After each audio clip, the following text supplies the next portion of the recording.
uonaji yule. Uonaji ni muhimu sana kwa sababu unapokuwa mchezaji lazima uwe na uwezo wa kuona kwa haraka. Sababu moja ya vitu ambavyo vinakusaidia wewe ni pamoja na kuona kile kitu ambacho unakifanyia kazi. Unafahamu mpira namna ulivyo ni kadude tu kadogo. Lakini uwanjani pale mnakacheza watu 22.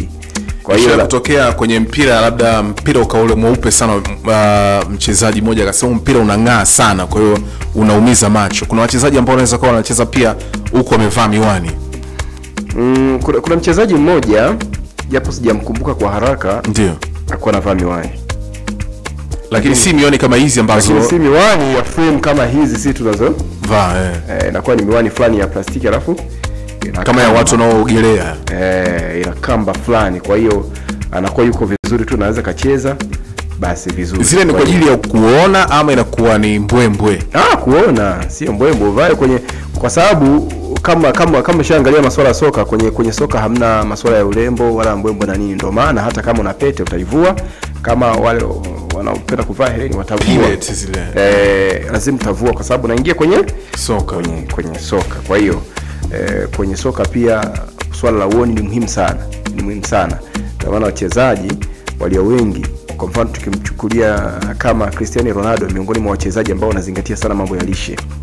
Ndio maana unaona mpaka sasa hivi bado yuko kwenye game anadumu, kwa sababu anazingatia sana mambo ya mboga kama ninavyozungumza.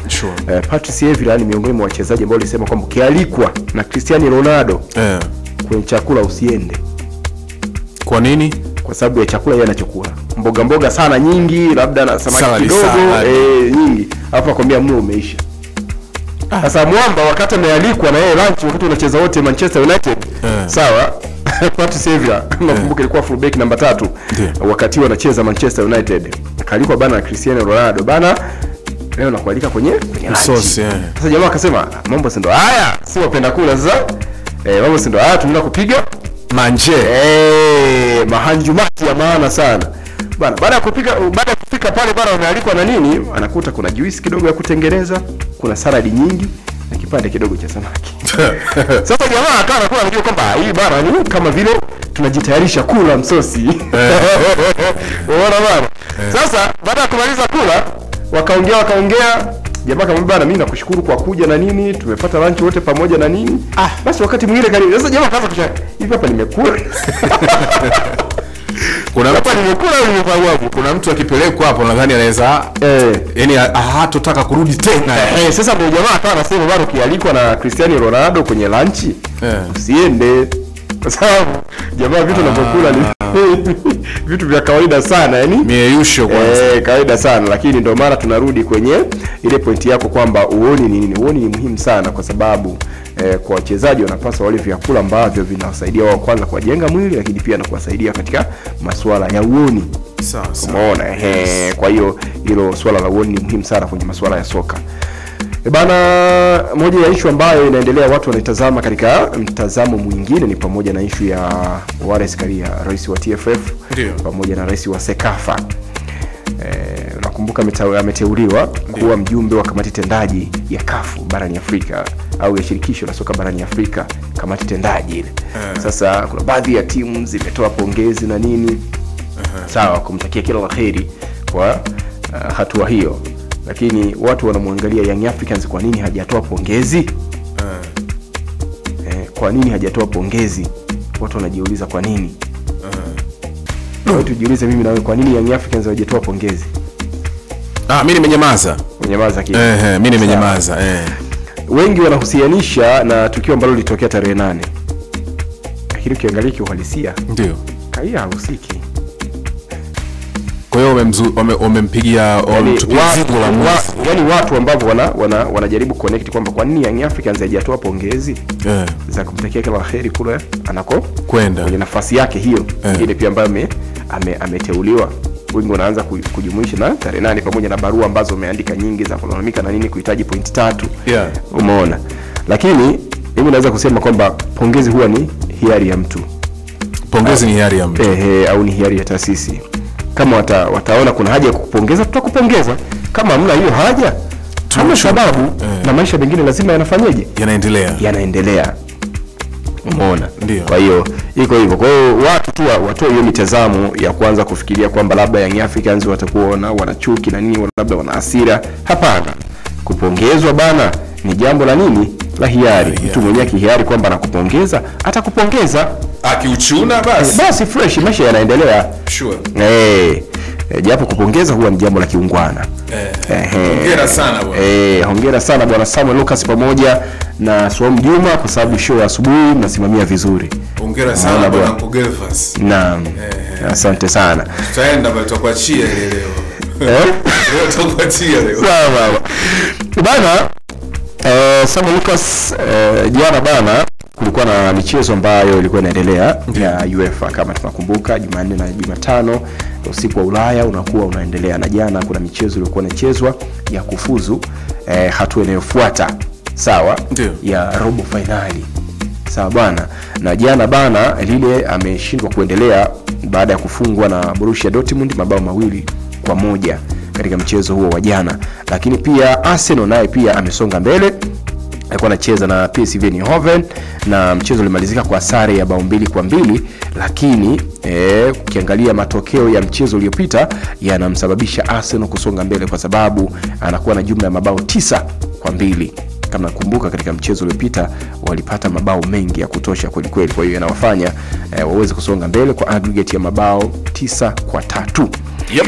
Lakini jana pia Aston Villa naye pia kasonga mbele baada ya kupata ushindi wa mabao 3-0 dhidi ya Club Brugge. Lakini Atletico Madrid jana licha ya kwamba ameshinda bao 1-0 sawa, lakini hajaweza kusonga mbele kwa sababu katika mchezo uliopita alifungwa mabao 2-1 sawa. Kwa hiyo Real Madrid amesonga mbele kwa mikwaju ya penalty kwa sababu baada ya kuwa amefungwa mabao 2-1 katika mchezo wa jana, Atletico ameshinda bao 1. Kwa hiyo kwenye aggregate yale matokeo ya jumla ya dakika 90 wakawa wametoshana nguvu ya mabao 2-2. Kwa hiyo ikaamuliwa mikwaju ya penalty. Real Madrid akaingia kambani mara 4 wakati Atletico Madrid akiingia kambani mara 2, na hivyo basi Atletico Madrid safari yao ikawa imeishia hapo. Na nakumbuka kauli iliyotolewa na kocha Diego Simeone wa Atletico Madrid akizungumza mara nyingi tukikutana na Real Madrid hasa kwenye michuano hii ya UEFA Champions League tumekuwa tukipata shida sana. Kwa maana kwamba tumekuwa tukijikuta tunafanyeje, tunapoteza. Si kwamba tunapoteza kwa sababu labda hatuna uwezo wa kufunga Real Madrid. Tunapoteza kwa sababu ya tension yenyewe ya mchezo, lakini pia na namna ambavyo Real Madrid taji la UEFA wanavyolichukulia. Umeona bwana? Kwa hiyo iko hivyo. Kwani mchezo inakuwa ni mtiti kweli ukikutana Atletico pamoja na Real Madrid.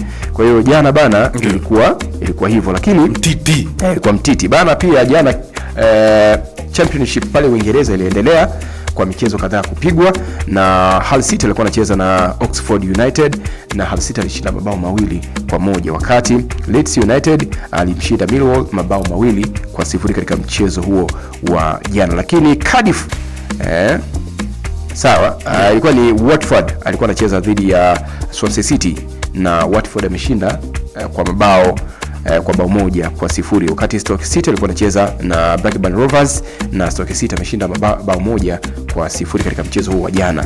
Lakini kwingine tukitazama leo pia Europa itakuwa inaendelea, Europa League yani usiku mdogo wa Ulaya utakuwa unaendelea kwa michezo kadhaa, ambapo Athletic Club atakuwa dimbani kucheza na AS Roma majira ya saa 2:45. Game zote zinapigwa muda huo saa 2:45, ikiwemo Eintracht Frankfurt atakuwa anacheza na Ajax Amsterdam sawa majira hayo, wakati Lazio atakuwa anacheza na Victoria Pilsen, wakati Olympiacos atakuwa anacheza na Bordeaux na Lyon atakuwa anacheza dhidi ya FCSB, wakati Manchester United atakuwa anacheza na Real Sociedad. Real Sociedad hiyo bwana na historia nayo. Una historia nayo. Sasa nitakuja kukuambia. Umeona bwana? Sasa itakumbuka katika mchezo uliopita walidraw. Manchester alidraw akiwa alidraw bao 1-1 dhidi ya Real Sociedad. Sawa. Kwa hiyo leo game hii itapigwa majira ya saa 5 usiku kwa saa za Afrika ya Mashariki. Kwa hiyo tusubirie kuona je, Manchester atasonga mbele au mambo yatazidi kuwa magumu. Umeona bwana? Ndio. Iko namna hiyo. Bwana unatupa sasa. Hii bana Tunatupa kitu, tunatoa kitu. Hivi unajua kwa nini shirikisho la soka duniani haliruhusu masuala ya kisiasa kuingilia michezo? FIFA. Kivipi yani? Bwana, hairuhusu kwa sababu moja ya vitu ambavyo vinaangaliwa kama sehemu ya kuwaunganisha binadamu ndio ni michezo, hasa soka. Tuamini soka ni mchezo ambao unaunganisha watu. Unaunganisha jamaa, unaunganisha marafiki, unaunganisha ndugu. Ndio. Nini? Soka. Sababu tutakaa pamoja mimi na wewe, tutafurahi kuangalia. Mimi na wewe tutacheza pamoja, tutafahamiana. Umeona bwana? Sure.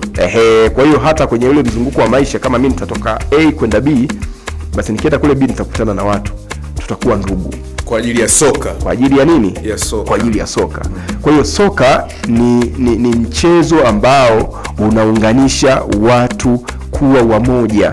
Na ndio maana shirikisho la soka duniani au ulimwenguni linapiga marufuku masuala ya nini? Masuala ya siasa kuingilia kwenye michezo ya soka. Sasa kwa nini nasema hivyo? Hii bana inadhihirika moja kwa moja kama tukikumbuka kisa cha mwaka 2005. Kama nakumbuka, mwamba mmoja kutoka pale Cote d'Ivoire au Ivory Coast. Cote d'Ivoire. Tunakumbuka pia mchezaji huyu nguli sana, amewahi kucheza Chelsea kwa mafanikio makubwa, lakini pia kaenda Galatasaray na nini. Didier Drogba. Ndio. Sawa. Amewahi pia kumaliza vita kupitia soka. Umeona? Tupitishe hapo. Sasa bana, mwaka 2005 kulikuwa na mchezo kati ya Ivory Coast na Madagascar. Ndio. Ambao huo mchezo bwana ulienda kuchezewa Bouake. Eneo ambalo kulikuwa na mapigano ya waasi ambao walikuwa wanapigana na nini? Na serikali. Sawa? Ndio. Kwa hiyo akawa ameomba ule mchezo upelekwe kule. Yeye akawa na malengo ya kutaka kuomba kumaliza vita.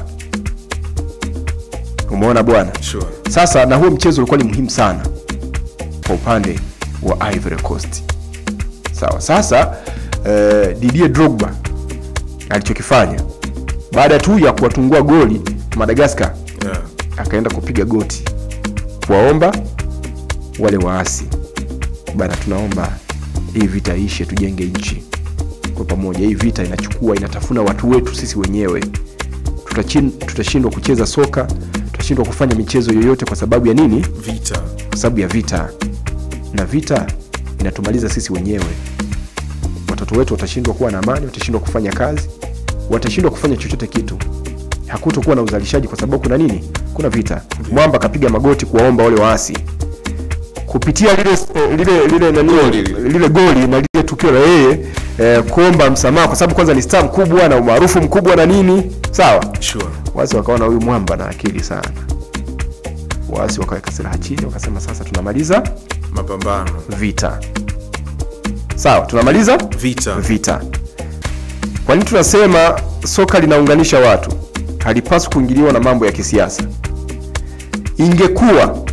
Ingekuwa Didier Drogba au timu ya taifa inahusika na masuala ya kisiasa, sawa, inahusika na masuala ya kisiasa, yawezekana huo upatanishi uliotokea usingekuwepo kama labda timu hiyo ya taifa na wachezaji wangekuwa na mlengo labda upande wa serikali. Wanasupport labda serikali iliyoko madarakani na nini. Sawa? Yawezekana wale waasi wangeona wale wachezaji pia ni sehemu ya adui. Sio unaelewa point yangu? Yes. Sawa. Au yawezekana kama wachezaji wangekuwa sehemu ya waasi, yawezekana serikali singewaelewa pia. Mvutano ungeendelea kuwepo. Sasa mbona sisi huku kwetu tunashuhudia katika baadhi ya timu? Narudi kwetu kuzungumza. Unajua hata pia hapa kwetu kuna kitu ambacho kinaendelea. Ndio maana tumesema kwamba michezo yote pamoja na burudani haipaswi kuingiliwa na masuala ya nini, ya siasa. Kisiasa. Kwa hiyo mpaka hivi sasa unaweza kuangalia kwa mfano kwenye tasnia yetu ya sanaa labda ya muziki pamoja na maigizo na nia Tanzania imeingiliwa tayari, na mimi kuna wasanii baadhi imeingiliwa vibaya mno, yani mpaka hivi sasa inaonekana wanajionyesha wako upande fulani wa chama fulani. Kitu ambacho kwa msanii, kwa sababu unaburudisha watu wote, hupaswi kuonekana kwamba uko upande fulani, unaonekana unapamba labda chama fulani cha kisiasa alafu chama fulani unakiponda. Kumbuka kwamba wewe unaburudisha watu wote. Kuna wanasiasa, wasio wanasiasa, sawa. Kuna upande upande wa pili wanakuelewa kama msanii, na kuna upande mwingine pia wanakuelewa kama msanii. Sasa unapojionyesha huko upande fulani, kuna namna fulani unawagawa kihisia, kiitikadi, unawagawa. Sasa hii issue pia kwa Tanzania inataka kuja kama vile inataka kuingia. Kwa sababu unajikuta kwenye michezo muhimu kuna mabango yanaonyesha chama fulani. Chama fulani au kiongozi fulani. Sasa hii kidogo inakuwa inaleta mieyusho. Sawa.